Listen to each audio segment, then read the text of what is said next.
Welcome to the Nan Tien 2030 campaign for the 7th of August. My name's Tom and I'll be your MC for today.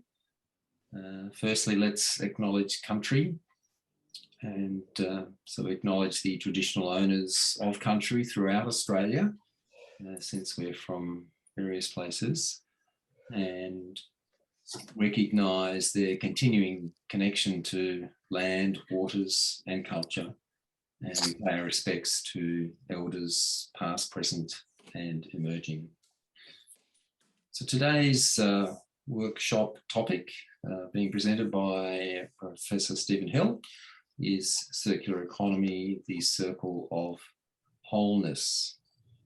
And so thank you very much to Stephen for being able to get us involved in this subject. And I'm sure we'll find out a lot of good things about that and be thinking about how it is that we can practice in this manner with a kind of a spiritual basis for economy. That's one thing.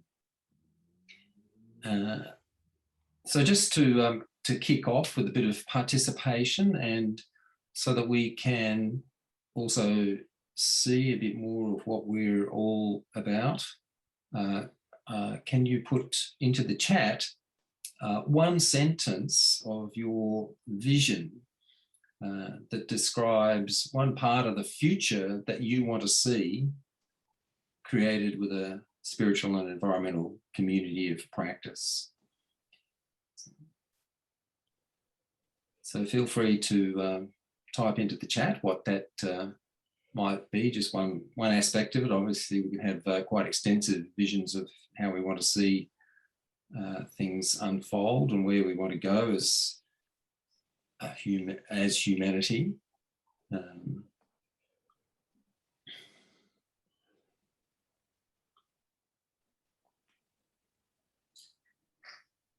Thank you, Anthony. What if we lived in a world where all people wanted the same thing, a safe, healthy, happy community, where we loved each other, supported each other, find new ground between diverse and conflicted people? Thank you, Cindy. Chris is angling for respect and equality. That's great. Craig, I'd like to see a world of peace and harmony for all beings, less greed and more compassion. Jeff, end of human exceptionalism. So that's great. Keep on typing. And also this afternoon, after the main workshop, as it were, at about 3 o'clock, we'll have a bit of a practice roundup. And so this is an opportunity for us to have a think about what we might be wanting to put into practice, having heard what Stephen is going to let us know about today. So the 2030 campaign is a spiritual environmental community of practice. And as we are in a community space, let's remember to listen respectfully with acceptance of other people's views and experience. And when someone is talking, please give them your full attention and appreciation. And just be mindful of, since we only have a short time, of when we are saying something, that we keep it relatively brief and succinct, so that others have an opportunity to talk as well. So today we're going to enjoy a musical piece from Dr. Rachel Wu.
Okay, that was really peaceful, wasn't it? It's very calming.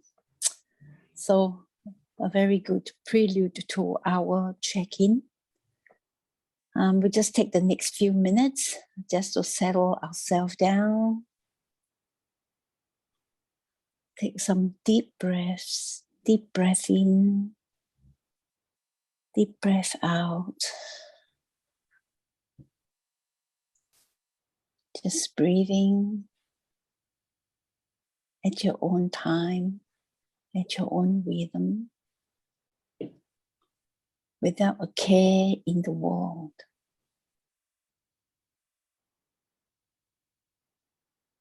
I know we have a lot of troubles and worries in the world at the moment, but the next few minutes is to forget about them. Just take care of yourself now. Tell yourself you're going to relax.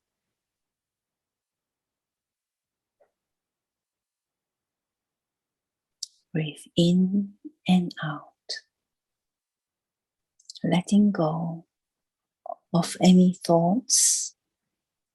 Letting go of any ideas in your mind. Just for the next few minutes. So that we can harness our concentration and attention to the talk, the presentation that we are about to hear very soon. So just relax.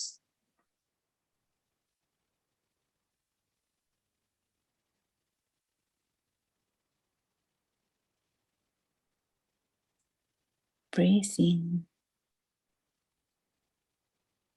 and breathe out and letting go. Letting go in body, letting go in mind.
In a little while, we'll all come back together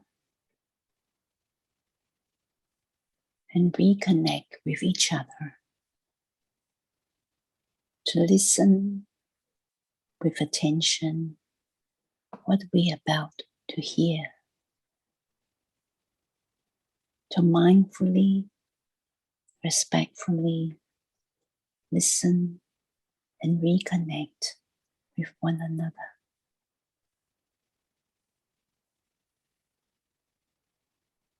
We take 3 deep breaths again. Deep breath in, deep breath out.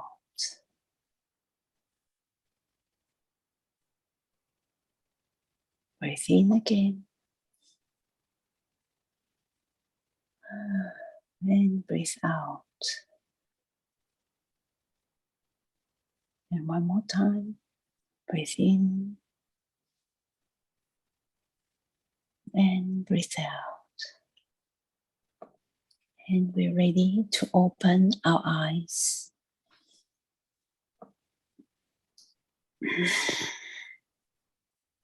And a good afternoon to all our friends and supporters.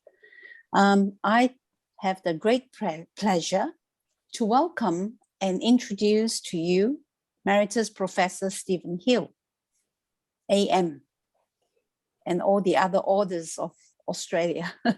Stephen is a polymath, graduating initially as a research chemist, and then he completed Australia's first PhD in business administration and was later appointed Foundation Professor of Sociology at the age of 30 at the University of Wollongong. His career largely devoted to knowledge and development in education, science, environment, culture, and communication, and all sorts of things, as you could imagine. He's got a very wide experience and expertise in a lot of things. And from 1995 to 2006, he was in the United Nations, and he was appointed United Nations Regional Director for Science for Asia and the Pacific, and also the Ambassador for United Nations Agency, UNESCO, based in Indonesia and part-time in Paris. Stephen is a prolific writer. He has published 16 books, but maybe more, 380 articles, and across 12 disciplines, and still writing today. And his work has been translated into 9 languages. Stephen is also a volunteer at the Nan Tien Institute and a member of our academic board, and he sits in some of the advisory committee of the Nan Tien Institute. So he's very committed to fostering humanities, values in everyday life and world affairs. So without further ado, I present to you Emeritus Professor Stephen Hill. Thank you. Well, thank you, Venerable Miao You. Thank you, Tom, and also the rest of the people organizing today. I do appreciate this opportunity, and I had a chance to meet some of you last Monday night, which was great. I guess my main point is we are standing right now looking at the future, not on a mantle, but on a precipice. And this precipice is actually important. Mainly because what's underneath us is a great deal of self-interest. And I shall try and take you through that to the other side, where I believe we can actually start creating a future based on humanitarian values, such as in humanistic Buddhism. And I believe the green shoots for that possibility actually exist, even partly because of the COVID situation. So I'll be taking you to and through the circular economy movement, which is a sustainability movement led by business coming out of Europe. And I'll take you from there, hopefully, to what I call the circle of wholeness, which is more about humanistic values. Where I'm going to start is way back at the start of industrialization. And you might remember that the Watts created a steam engine that increased the power of industry by a factor of 100 in terms of productivity, and basically took off what was seen at the time as a major liberation of society with unconstrained economic wealth in an unconstrained global environment, because the planet really was so big it didn't matter what you did to it. And that was particularly even drawn further out at the turn of the 20th century, when the idea of conspicuous consumption was developed, which meant that it was even better to be obsolete the next day and buy a new car subsequently, which would probably be less quality, but at least you'd be able to show it off to your neighbors. So the basic design of industry for many years was just like this. You take it from the earth, you make something out of it, you use it, you dispose of it, and what's left is pollution, because what the heck does it matter? It just goes into this vast realm of the earth, which is there. Unfortunately, we learned that the earth is finite. And surprisingly enough, this realization didn't really hit us till around about the 1970s, the late end of the 1960s, There were glimmerings before that, but not much. And these were times when I was actually around and doing things at universities here in the United States and a bit involved in what actually happened. But it was a tipping point around about that time. We realized the Earth was actually finite. However, by this time, we also realized that we're having an impact. And this report, which came out from the United Nations only quite recently, pointed out that already we have lost at least 1 million species currently threatened with extinction because of what we're doing currently to this planet. And if we take that even further, 75% of the global food crops that we depend on animal pollination, and this is threatened as well. In other words, our very food is equally as threatened. I'm sure you're very aware also of global warming. And I'll run through these things quickly. By the way, I have to run through quickly because I haven't got much time. But the paper I'm giving you, the written version will be available to you if you want to read it. There's a lot more detail than I have time to talk about. But what I will point out is, in fact, that this year is the hottest year on record. And we have increased 1 degree Celsius hotter since the time industrialization began, that there's been over 7,000 climate disasters since 1979. And the temperature, which I checked out, as a matter of fact, last week, at the North Pole on Thursday, this is Thursday the week before this last one, was 24 degrees Celsius. 75 degrees Fahrenheit, a nice summer's day here. And at the North Pole, and this really matters, the temperature is actually, the temperature is rising 3 times faster than the rest of the world, which is releasing masses of water. In fact, we've lost ice the size of 3 times of Texas just since 1979, which of course increases global warming, and because the sun has got more ocean to hit, and it also increases, of course, the rising of oceans. Now, projections, of course, are still a bit difficult to guarantee, but at the moment they stand at being about 1 meter, perhaps raised by 2050, 2 meters by the end of the century, and 410 million people live in areas below 2 meters. You can guess the consequence of this calculation. We have in Australia, which you'll have seen, and also worldwide, particularly in Western Canada and the top of the United States, major bushfires. And the bushfires are unprecedented and generally attributed to global warming. So we've got to a point where we need to, and people are starting to wake up. Now, I should add, the idea of global warming actually was, at least, there were a couple of experiments before this, but it actually goes back to 1896 with a Swedish scientist called Svante Arrhenius, who did some very good experimental work to demonstrate the impact of global warming and of the global greenhouse effect in Sweden. But he did this in Sweden, and everybody said, that's brilliant. We won't have to wear so many fur coats anymore. We love this idea. And they basically put the idea down and didn't think about it. It didn't come back, in fact, until, as I said, the end of the 1960s, the early 1970s, and people started to wake up that this is a problem. So it was then, for example, that the Club of Rome and some work which we did in what was called the Global Scientific Responsibility of Science movement started to see some of the things which we could perhaps reflect on as being a criticism that maybe things weren't quite so good as we thought they might be. These ideas became enshrined, I should say, in the guiding principles of the Millennium Development Goals of the United Nations.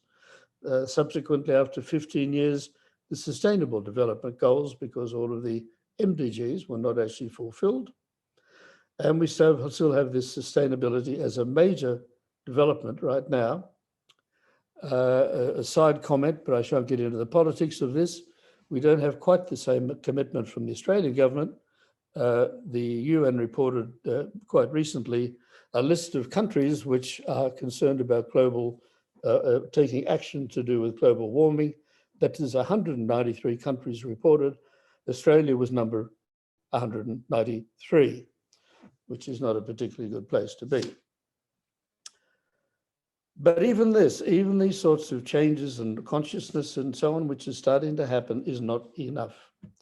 By 2050, the world population is likely to be 9.7 billion people.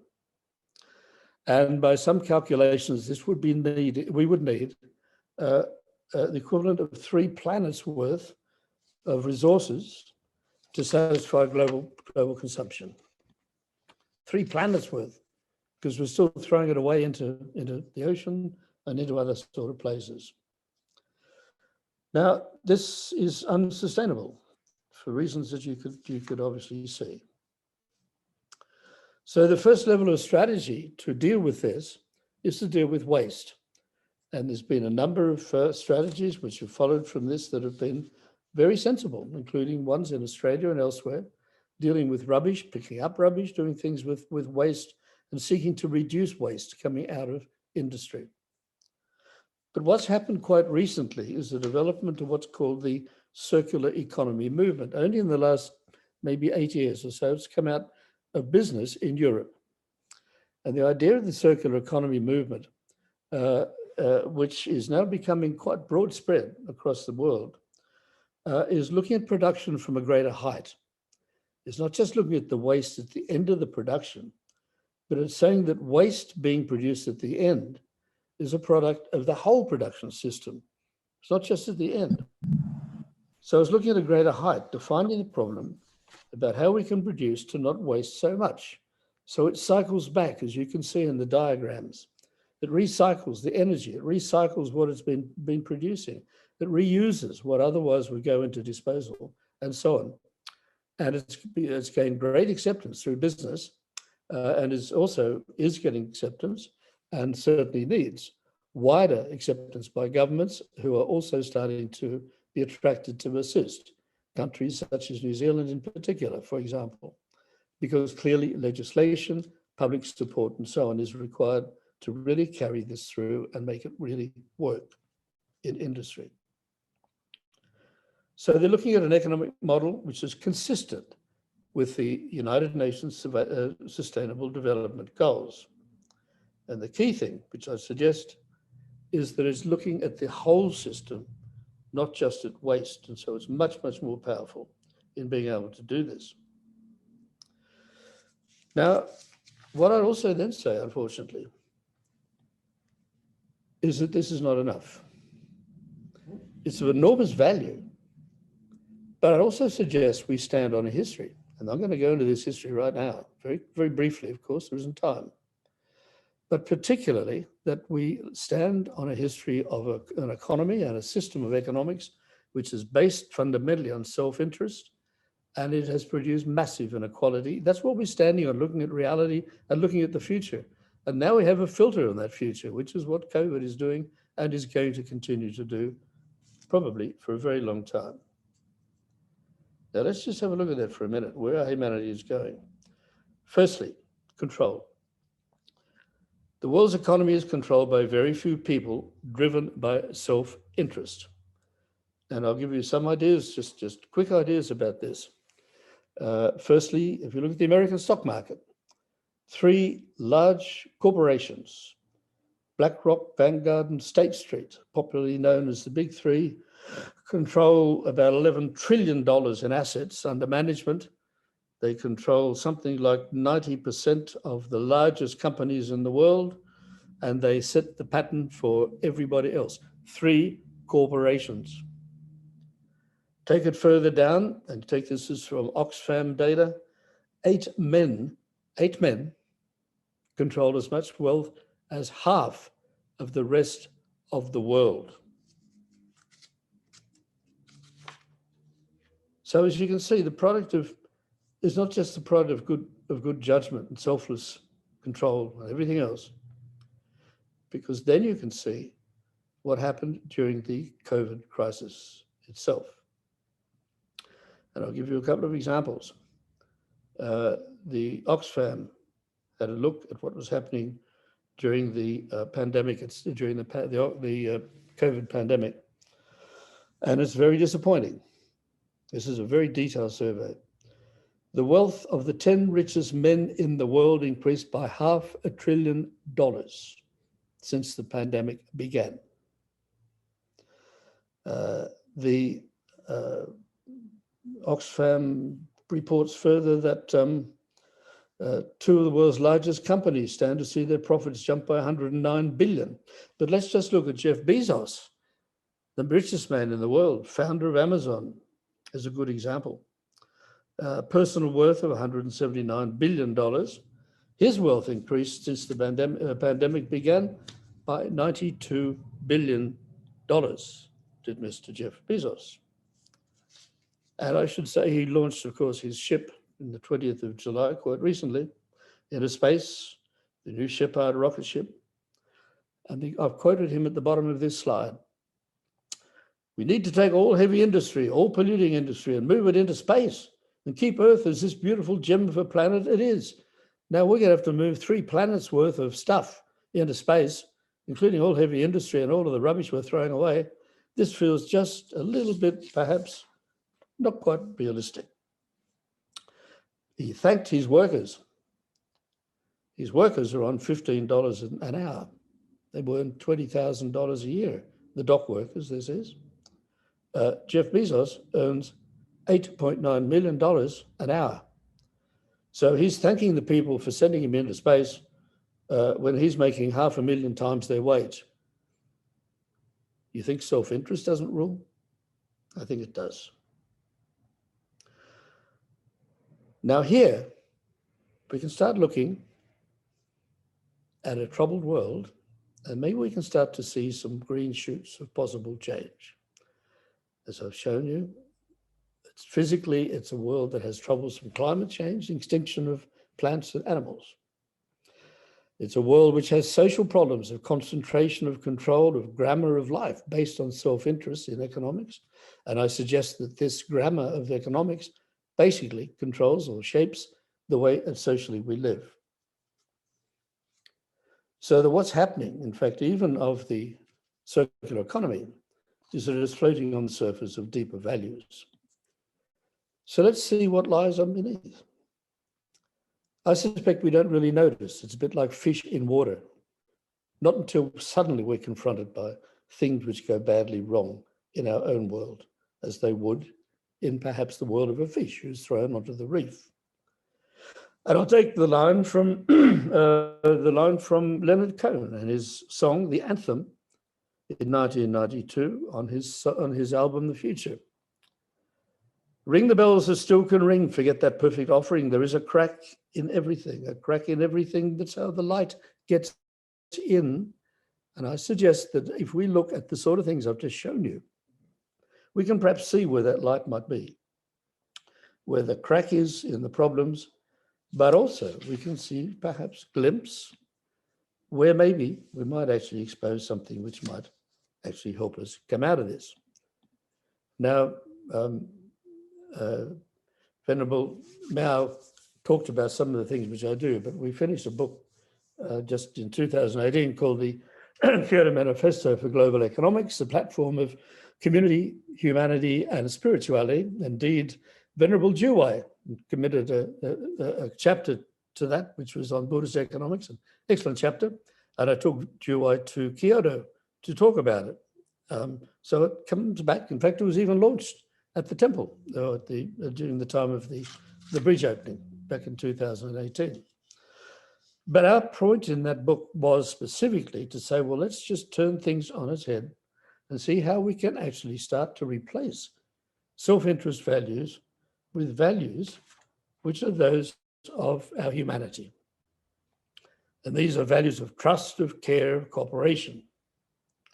And this is because what constitutes our humanity is basically our relationships and our understanding of other people, is not global collection of alienated and disempowered individuals spread across the globe. Rather, humanity is what we can be as a human race, empowered, fulfilled individuals whose own identity and meanings are deeply woven into caring and sharing with others.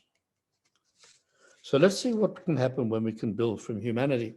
Now, the interesting thing is there are some green roots happening already. The first one is actually what's happening in Japan, has been happening for some time. It's called the Sanpo Yoshi, triple win concept. And it's in traditional industry, which is still existing in large corporations still in Japan, where sellers, buyers, and society are treated with equal care to create harmony. So concern is paid to the employees, to the person selling, the person buying, and the society around it, as well as to the environment. They're operating in the kind of way that I'm talking about. Then we look at things happening in the world around us.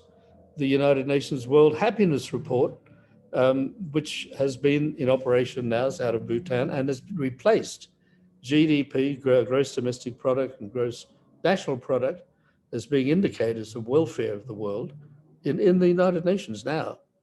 In fact, I love the photograph at the bottom. It came from Bhutan. That's a happy gentleman from Bhutan at the bottom of this picture, which I found, which I fell in love with. I think he's beautiful. But it came out of Bhutan, a tiny kingdom in the Himalayas, and it's now the world standard. Similar kind of things are also happening now in OECD, the Organization of Development of the Largest States. Next, we're finding that even the economists are seeing the world partly through what they have found as a result of COVID. Now here I would bring to your attention a word which many of you would know in Chinese, Weiji, which in English translation now basically means both, it's a word for crisis, which basically points to problems, danger on the one side and opportunity on the other. Crisis leads to shaking up.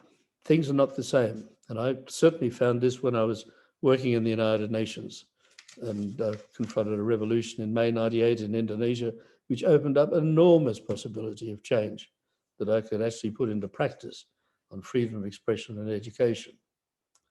But if you look through the door of what's happening now, you'll find major economists are changing. And I'll give you some examples. I'll start with Hugh Mackay. He came up with this observation last year in May, actually on a program in Australia. And he says, let us take this moment to reflect on the need to change and transform society.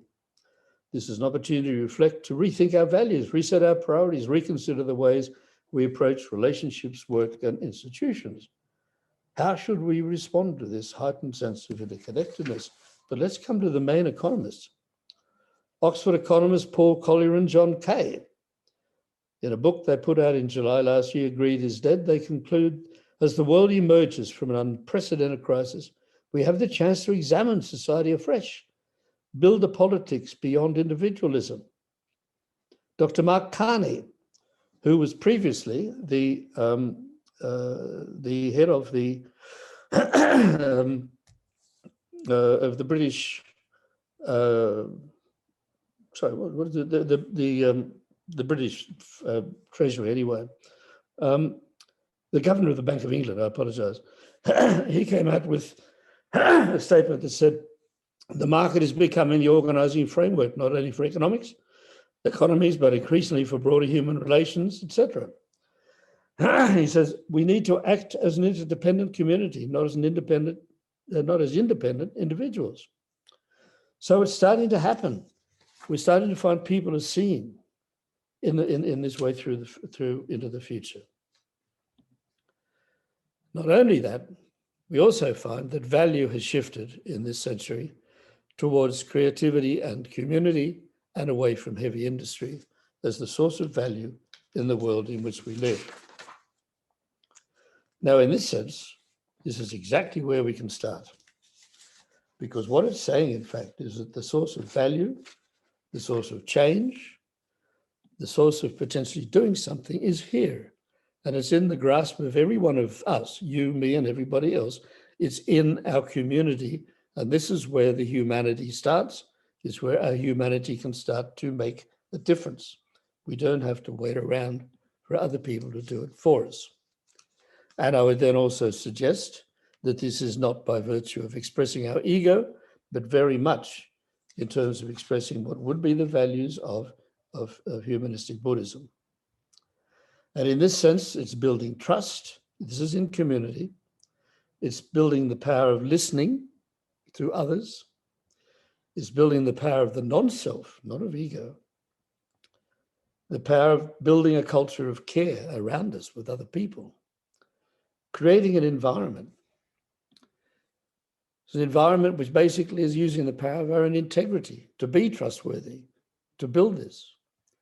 It's an environment that the Indian guru Mahatma Gandhi pointed out, you have to be what you want to change. You have to be it. You're in a position to be able to do something because it is at community levels that humanity lives and works and where you have the chance to actually make change genuinely happen. So it's in your neighborhood. You have the wings to fly. Community is a platform for the new economy. Now, what this means also then is things you can do, literally, as you walk out the door, in strengthen your community. For example, in supporting enterprise and creativity. That's value added immediately. The sort of thing that Hugh Mackay talks about when he talks of the kindness revolution, building an environment of care where people are concerned. Building as, and I found this quote from Leo Tolstoy, the last words before he died, 19th century Russian novelist, in his diary entry. It's a bit hard to read perhaps. The kinder and more thoughtful a person is, the more kindness he can find in other people. Kindness enriches our life. With kindness, mysterious things become clear. Difficult things become easy and dull things become cheerful. Bring real human value to your community and keep your eye out for creating shared economic value as product. And then you can find ways in which you can make this happen, not just in your community, but elsewhere. And I can't talk about it now because there is not time, but I had the chance to do this in quite major ways in Indonesia, where we created out of what was a slum village of Vanjasari, what became the ecotourism site of Jakarta, in terms of just the people themselves building a revolutionary green city town, which then became hundreds of people came to visit it. They had rations all over the place. They created their own enterprise. It was built out of the community and communicated across others. It started as a slum, but it could be done because the people became engaged in exactly the way I'm talking about now, and it was an economic success. To give you an example, young people became involved in doing paper folding and so on, origami. So I brought somebody out from Tokyo to show them what was selling in Tokyo stores. They made that and they were selling directly from the slum to Tokyo. Okay, there's all sorts of things you can do. This, to me, is what I would like to call the circle of wholeness. The circle of wholeness, I'd suggest, takes us essentially the next step to redesign the self-interest assumptions and a way into a humanity for the future. It's the full power of our existential beings. At the center is integrity and trust. It is full sharing and compassion, which is, as you can see and you have seen from Venerable Sing Yun, is also the source of truth, the platform for humanistic economics for the future. So to conclude, I see that the circle of wholeness represents the full power of our existential being as social human persons.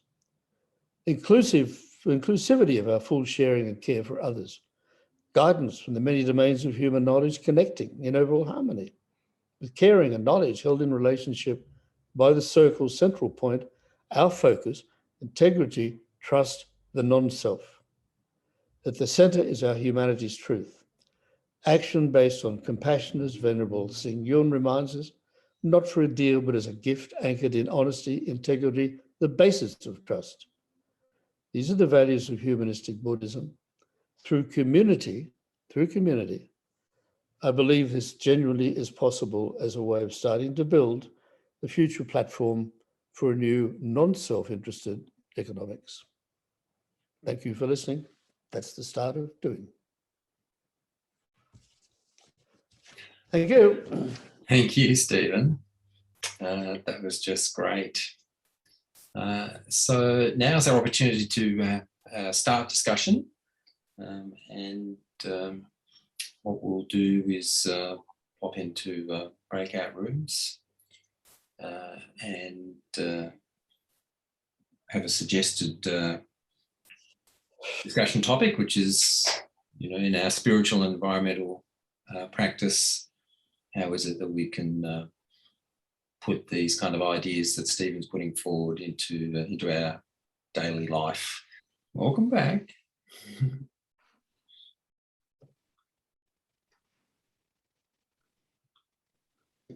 Perhaps you got to meet some new people. It's always interesting to see what the breakout room lottery gives to us.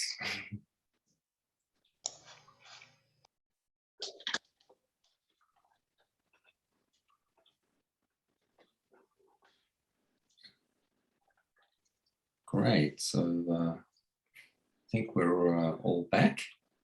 And so now, once again, so that we can get an idea of how we're all going and what we're thinking about various things. Perhaps if you can just type a comment into the chat, the ideas that you might have had from having a discussion. That'll be a first round of seeing what sort of things we could do. And then as we see and read what we're all thinking about this, is that we can feed that back into another shorter breakout session in a few minutes. So feel free to put in a comment about what might have happened, what you thought. William's making a comment about falling back into local consumption and knowledge networks. Rita's calling out about the challenge about what we can do individually and how we can do better together. Jishan says, good to have a community, even if it's online. Craig's pointing out about sharing information on actions for the wider community. David, reducing our consumption in general, plastic in particular. And there are many ways of doing it, yes. This, the overabundance of commodities, gosh, we have a poverty of excess. It's kind of contradiction, but it makes sense. Support local rather than corporations. Anthony's limiting ownership and size of corporations. Getting a share of shareholders' wealth, what a good idea. Natural capital in the markets. And so now we'll go to the formal close, as it were, and then we'll be ready for a bit more practice points and discussion and questions to Stephen after that. So perhaps I can call on Reverend Yo to... Yeah.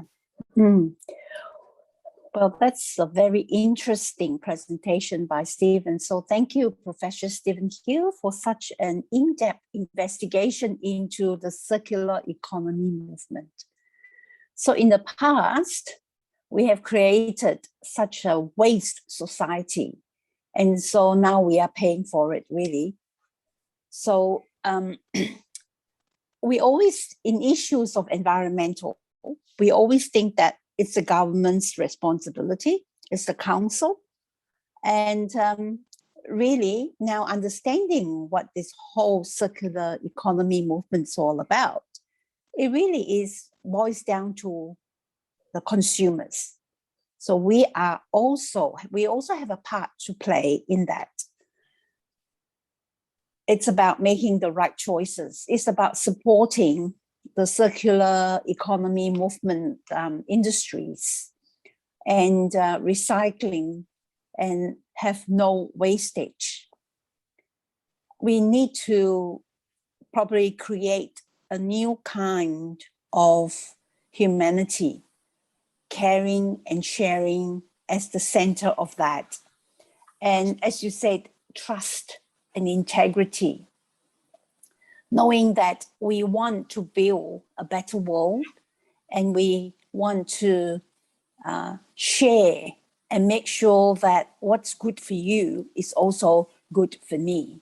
So Master Xing Yun always said that we cannot exist on our own, that we need everybody to be on the same page, and that we are one and we coexist together. So we learned from this pandemic that unity is strength. We need cooperation and kindness. We need to give more care, and we need to share more and build a stronger community. So thank you very much, Stephen, for that very enlightening presentation.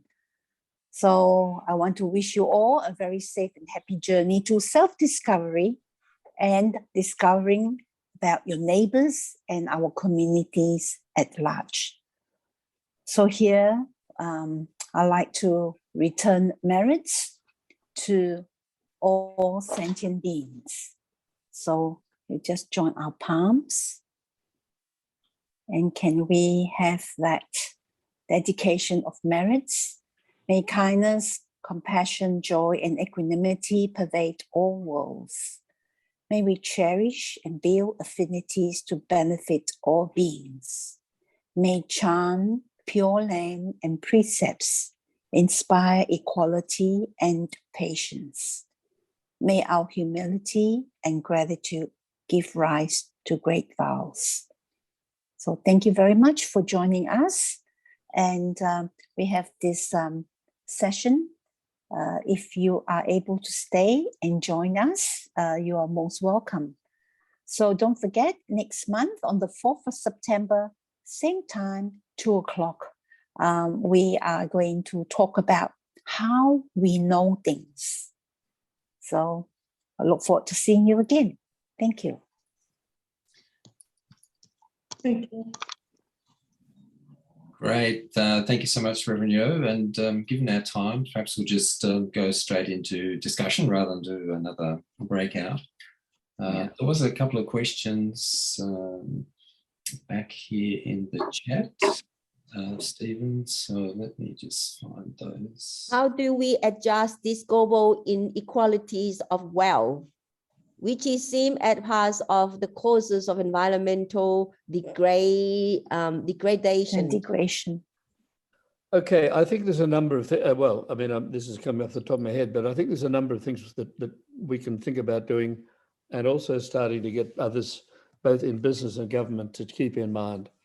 There are some groups, communities, businesses, for example, that have a rule, which is the amount that the bosses can make compared to anybody in the organization. So, for example, there's a community in southern Spain, if I recollect, where the bosses can earn no more than 5 times that of the lowest paid employee. Now, if you compare that, for example, to, well, Jeff Bezos is a classic case, but also the head of the current antivirus, AstraZeneca, he's making 28 million a year from his salary. And quite frankly, I find that sort of salary is just absurd for people. But there's no kind of censoring for doing that. They can go as high as they like. Doesn't really matter. And they make the decisions in the corporations. So I think there's sort of a public attitude that should be there that says that let's look at how people are actually paid for what they do matters. Secondly, clearly there's a taxation way of doing this. And I don't think the taxation system at the moment particularly favors people who are not very wealthy, i.e. people who, for example, are earning less than $60,000, $70,000 a year. It's much more favoring people earning over $200,000 a year. And I believe that was actually the main group that benefited from the support given by government, if I recollect. I may be wrong about that, but that's what I heard. So I think there's a number of ways we can exercise pressure and an expectation, but at the moment the voice is hidden. People are not saying it. People are not doing it. People are not setting up an expectation. I think we can. Again, it's a community thing. Yeah. And thank you, Stephen. And I was just wondering if you could talk a little bit about the Kyoto Manifesto for Global Economics, of which you're a co-author, has a strong theme about spirituality, about how economics and spirituality are not at odds with each other, but we could have that spirituality as an emphasis. This is not an ad or a promotion, but I'm actually finishing the sequel right now, like in the next few days. This one is called the Kyoto Post-COVID Manifesto for Global Economics, as you might expect. In fact, we decided we were going to publish it last year. Basically, I decided that it was silly. It was kind of like putting a piece of driftwood in front of a tidal wave, because we didn't know what COVID was going to do. And there have been positive and negative things that are coming out of COVID that really matter. So that's where we've been going. In terms of spirituality, I mean, to me, it always comes back to the same thing, which is to the non-self, and the way the non-self is expressed, I think, in fact, probably in most religions that make any humanistic sense, but certainly in humanistic Buddhism. Namely, it's not about ego. It's about connection. It's about care. It's about trust. And to me, the basic message we're putting across, and this is based on actual things, certainly in my own experience, on things which I actually did, as well as talked about and researched and so on. If you forgive me, I'll give a bit of an example of that in a minute. The spirituality is what makes us human. Hugh Mackay says the same thing. He says, we are human because we are social. We are social because we are human. This is uniquely what makes us human. But beyond social, I think it's also the relationships that then give depth to that social, which is about what our humanity ultimately is about. And to me, that ultimately ends up in trust. And that trust to me is something which is more than anything else based on giving, not on a deal, not on doing something because you promise you'll do. Not on doing something because it's a contractual kind of thing at all. And I think I've given these three examples before, but I found even in diplomatic things I did in my job in the United Nations, and I use these examples because they're not quite community, but they're at an international level of what it might be.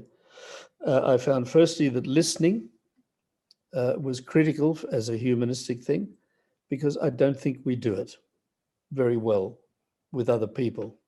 And listening can be in being entirely silent. For example, with a person who is grieving and who is desperately sad, just being there is what matters. Listening can be the sort of thing which I saw and actually really appreciated, which was called illness intelligence.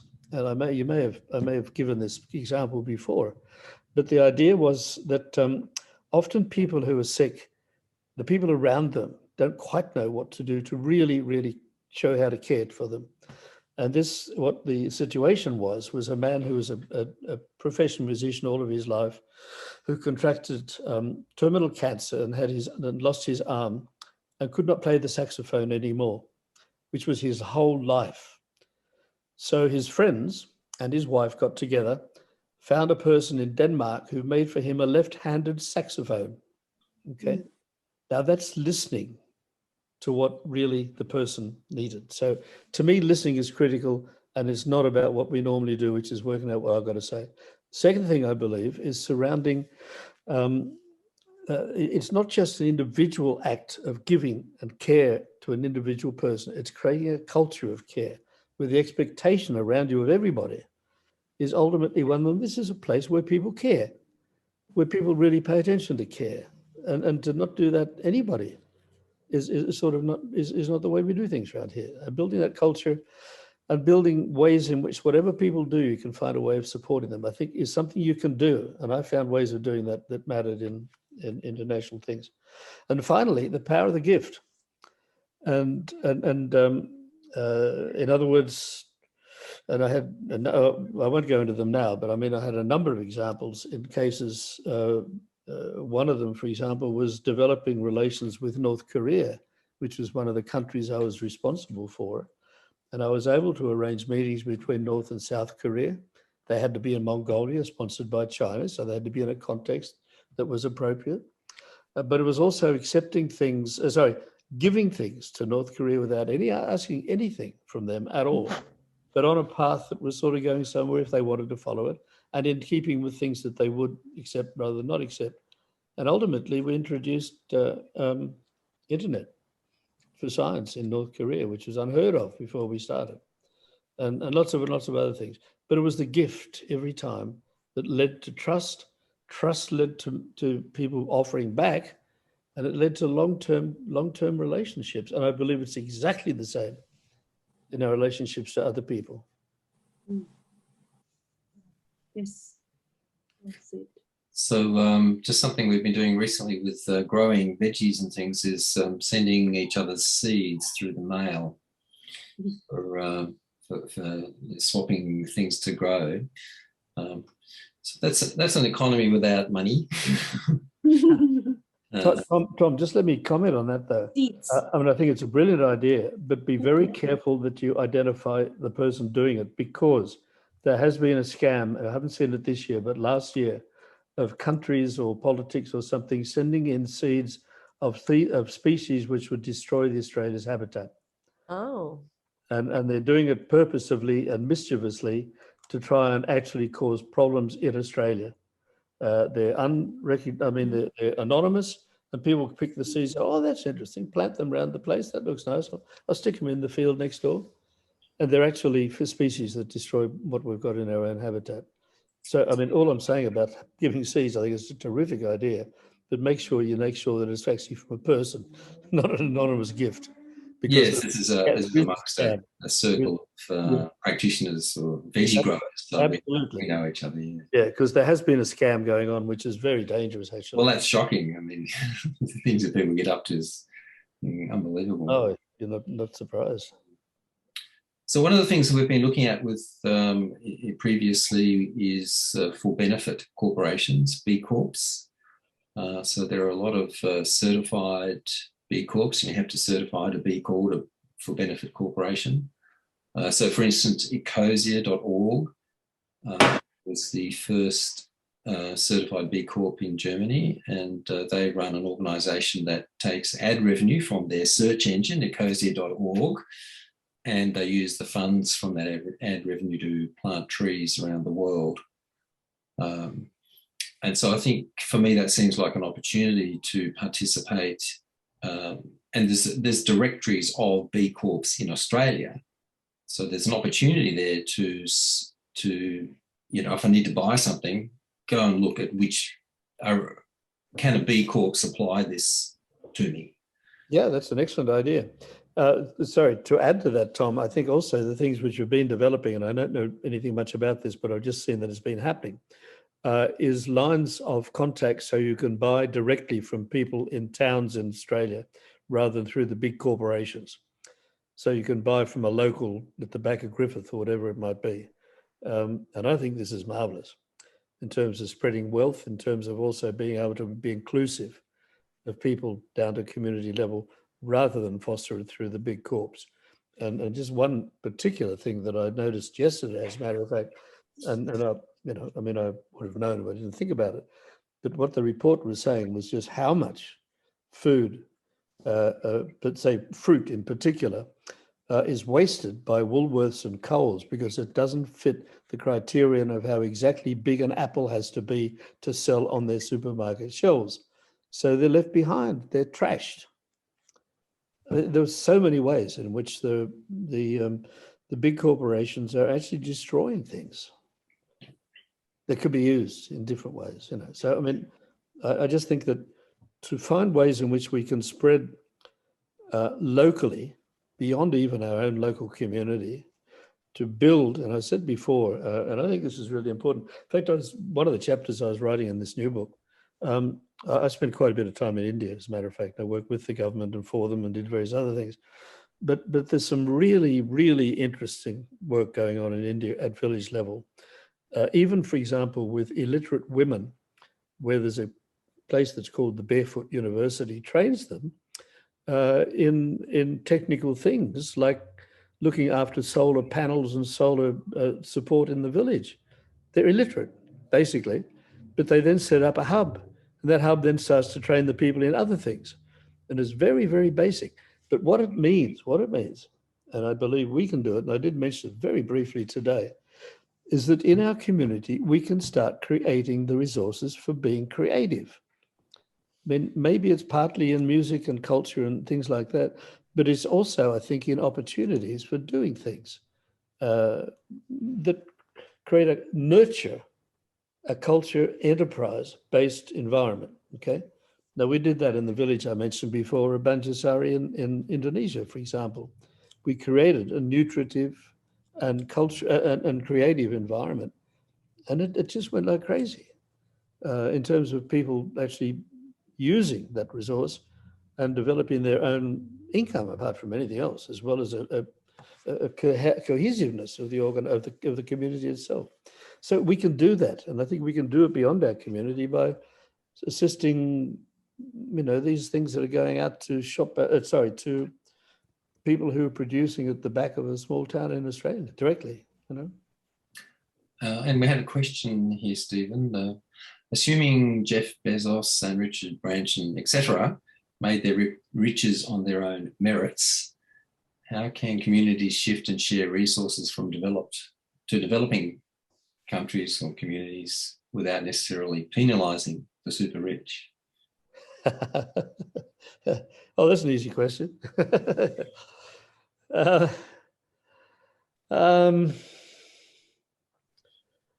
Okay.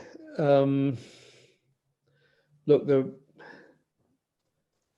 there are so many ways. I mean, just to take an example in terms of the power of the gifts, for example, I mean, I think it's very unfortunate what's been happening with the lack of care in spreading of vaccines around the developing countries' world.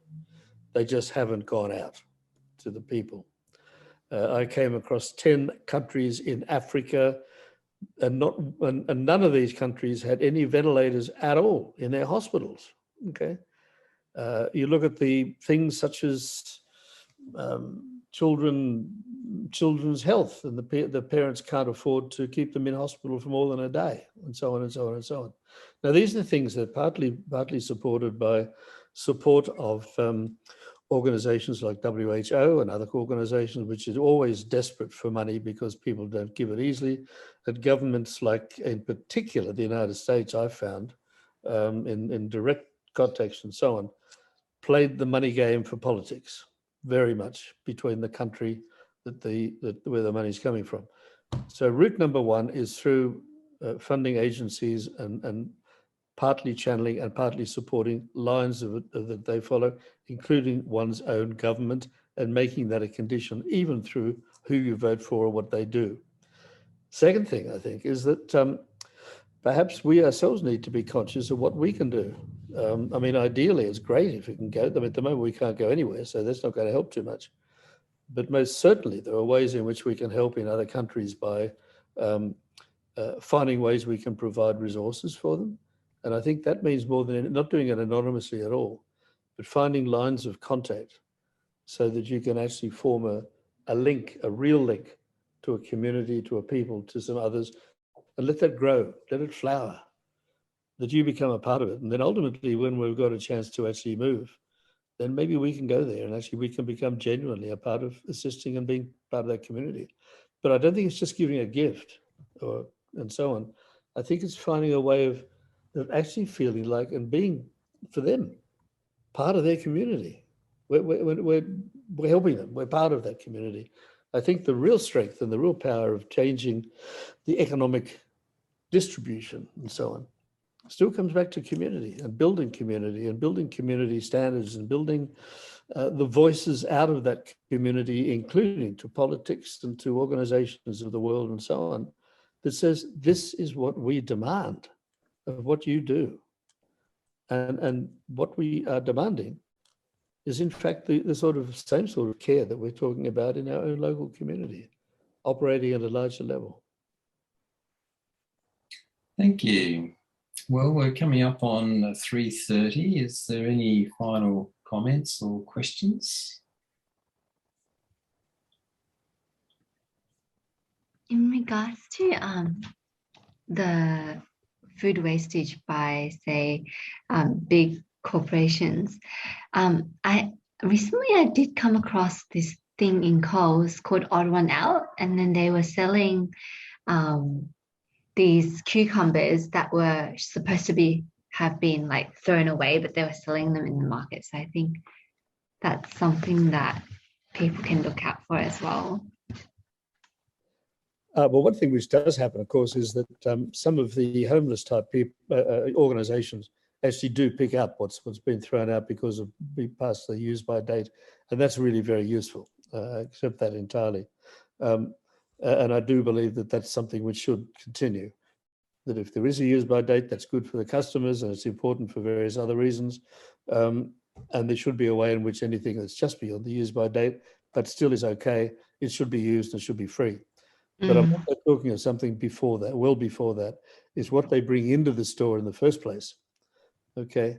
And I think that there's a whole range of ways in which what is brought into the store is already throwing a lot of stuff away because it doesn't fit what they claim to be their standards for selling to the people that they believe are their customers. Okay. Which is the size of an apple or the number of strawberries, whatever it might be. Now, maybe they can't change that, or maybe they can't. They're probably not going to change it, not the big companies, they're not.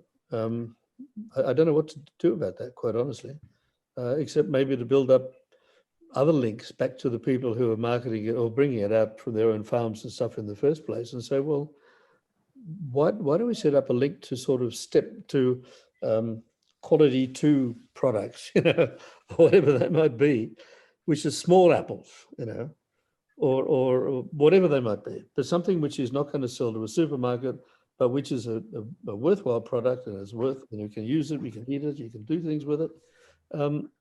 But we need, again, I think every one of these things I'm talking about, it should not be anonymous.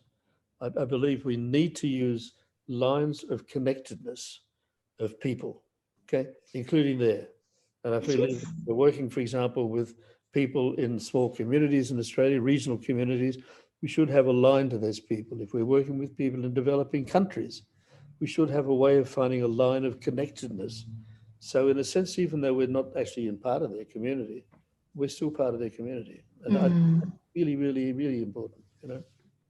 I think I just got an idea as you were speaking about like how we can change this.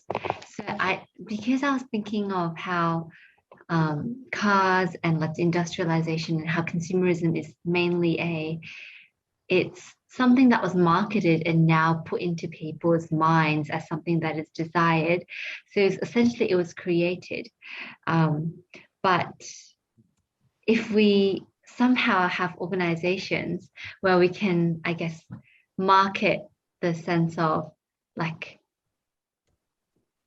vegetables that aren't, you know, the perfect size, or like market this kind of acceptance towards imperfect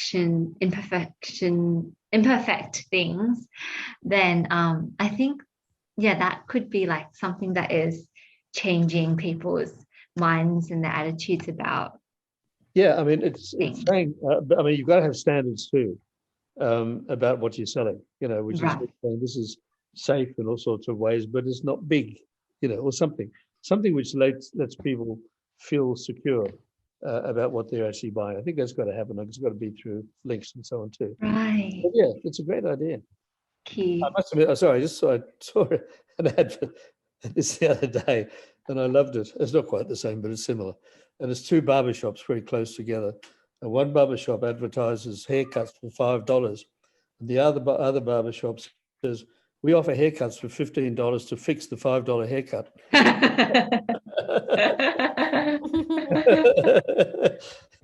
I like that.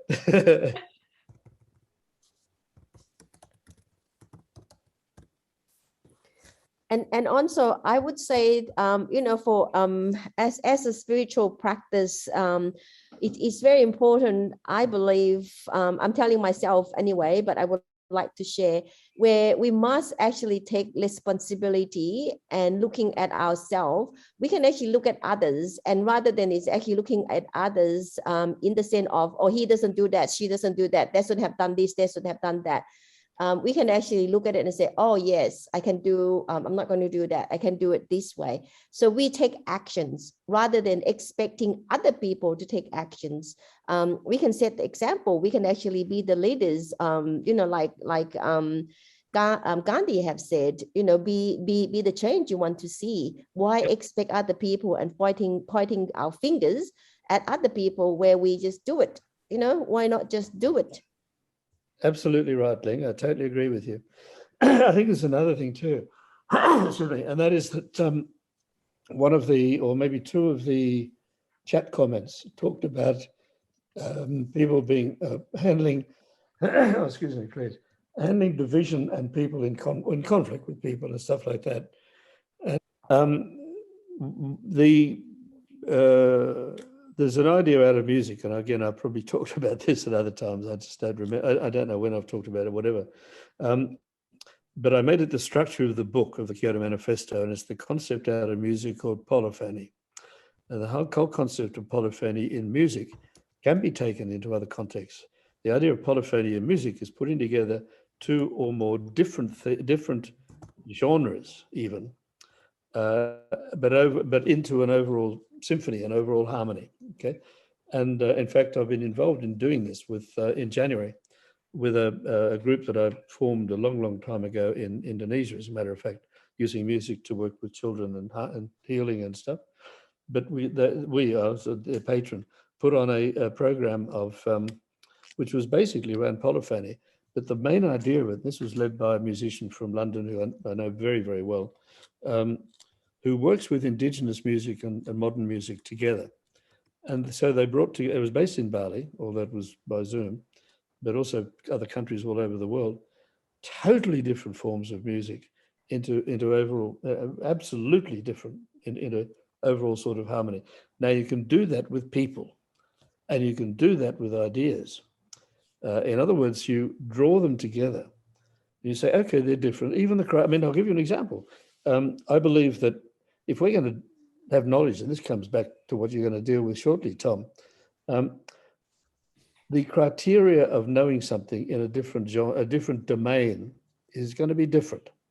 The criteria for knowing something in a scientific domain is not the same as the criteria for knowing something in a subjective domain, which is not the same as knowing it in a spiritual domain or a cross-cultural domain, and so on and so on. Each of them is different. Each of them has different principles of what evidence represents as truth or as reality. And so you test them against what they are in terms of the inputs, but you don't test what you produce as a synthesis by any one of them. You test that by the criteria that makes the harmony overall. And I believe that's the case in terms of harmony between people. In other words, you can do this. And this was something which we looked at a lot, very closely, of drawing together people and groups and cultures and so on, as in the music, that may be completely different, but finding ways in which, because they're together and because each is contributing very different things, you can find a way of drawing them together in an overall harmony by actually listening and drawing them together. Jolly good. So perhaps on that note, I think we could go on for a lot longer, but perhaps on that note, we'll end up for today. Thank you so much, everyone, for your help and your contribution. It's just great to see you here. And thank you so much, Stephen, for your time and your efforts in bringing our attention to these very relevant points so that we can start to think about how more deeply we can practice. And certainly from the chat group, we've certainly thinking about how we can do that. So I think it's really sparked some good inspiration and motivation.